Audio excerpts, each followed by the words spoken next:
देश के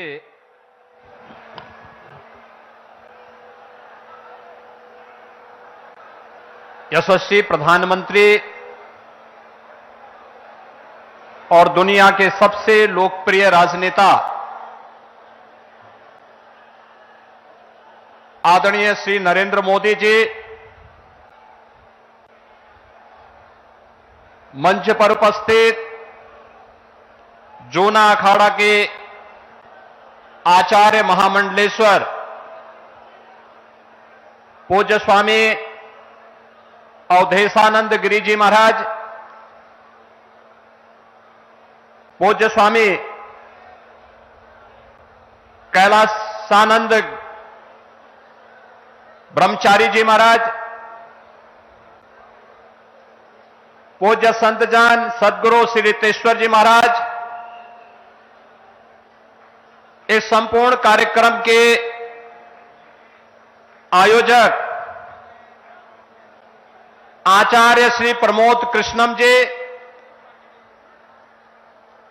देश के अलग अलग कोने से उपस्थित सभी पूज्य संतजन और आदरणीय प्रधानमंत्री जी के स्वागत के लिए, अभिनंदन के लिए संभल, अमरोहा, मुरादाबाद और आसपास के जनपदों से सभी उपस्थित बहनों और भाइयों, आज आदरणीय प्रधानमंत्री जी का भगवान विष्णु के 200वें अवतार की जो ये भावी भूमि होने जा रही है, संभल जनपद में आगमन हुआ है। इस अवसर पर आदरणीय प्रधानमंत्री जी का मैं उत्तर प्रदेश वासियों की ओर से हृदय से स्वागत करता हूं, अभिनंदन करता हूं।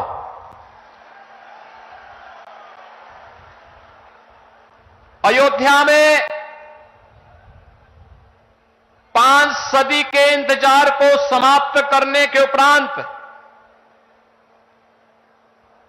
प्रभु श्री रामलला के भव्य मंदिर को बनाने और रामलला को विराजमान करवाने के उपरांत पहली बार संयुक्त अरब अमीरात के अबू धाबी में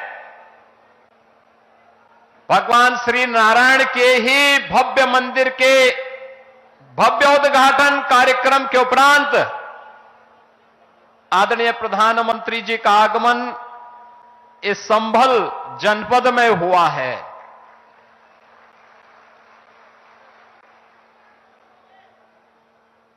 बहनों और भाइयों, हम सबको इस बारे में देखना होगा। पिछले 10 वर्षों में हमने एक भारत का दर्शन किया है, एक नया भारत है, जिस नए भारत में हर नागरिक को सुरक्षा भी है और राष्ट्र को समृद्धि के नए सोपान तक पहुंचाने का संकल्प भी है। जिस नए भारत में युवाओं की आजीविका की व्यवस्था भी है, तो भारत की आस्था का सम्मान भी है। आस्था का सम्मान किस रूप में? काशी में काशी विश्वनाथ धाम, अयोध्या धाम में रामलला का पुनः विराजमान होना, केदारपुरी और बद्रीनाथ धाम का पुनरुद्धार का कार्य संपन्न होना, महाकाल में महालोक की स्थापना होना,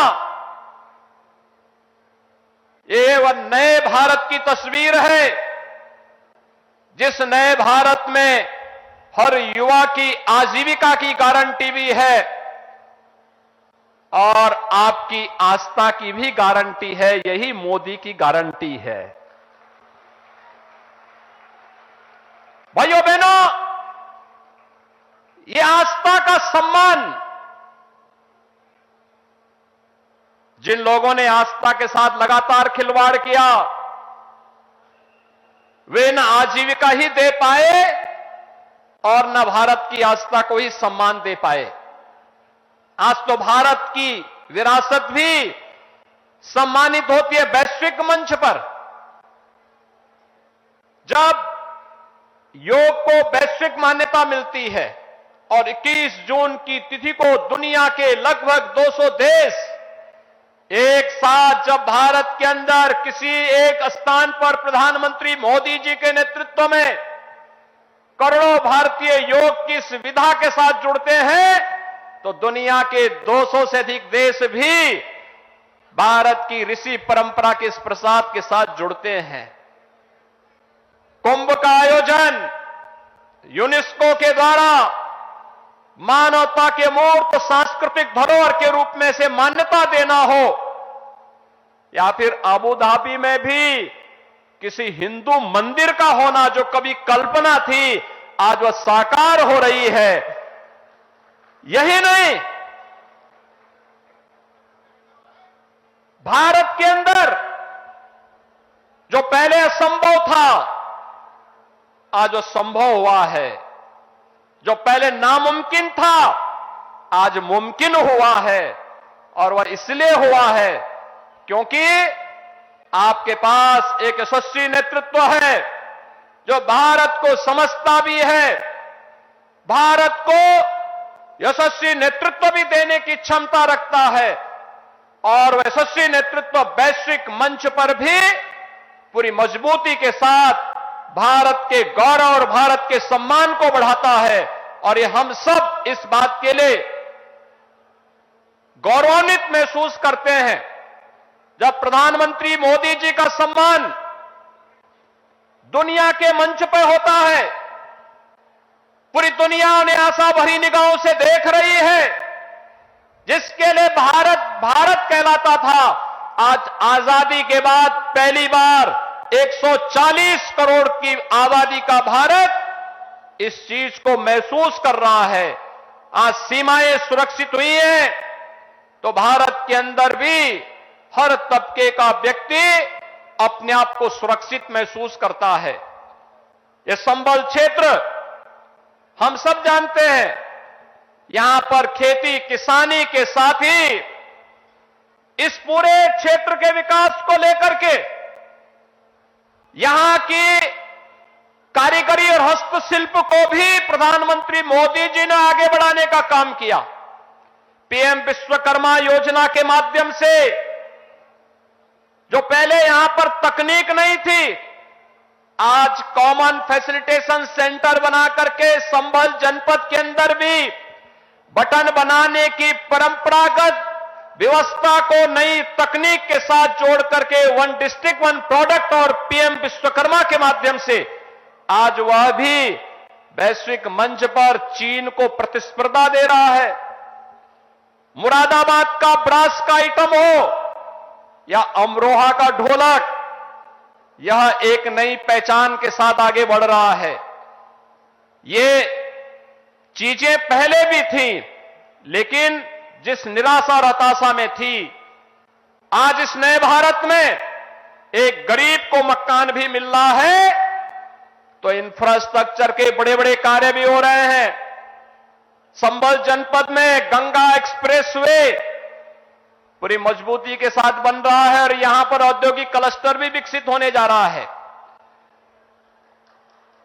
आने वाले समय में संभल से प्रयागराज की दूरी, और 2025 में जब प्रयागराज कुंभ होगा, हमारा प्रयास होगा, उस समय डबल इंजन सरकार का प्रयास है कि उस समय प्रयागराज में गंगा एक्सप्रेसवे से पश्चिमी उत्तर प्रदेश और देश के अन्य भागों के लोग प्रयागराज पहुंचे। प्रयागराज की दूरी को न्यूनतम करने की दिशा में यह एक नया प्रयास प्रारंभ हो रहा है और गंगा एक्सप्रेसवे इसके लिए आपके लिए तैयार होने जा रही है।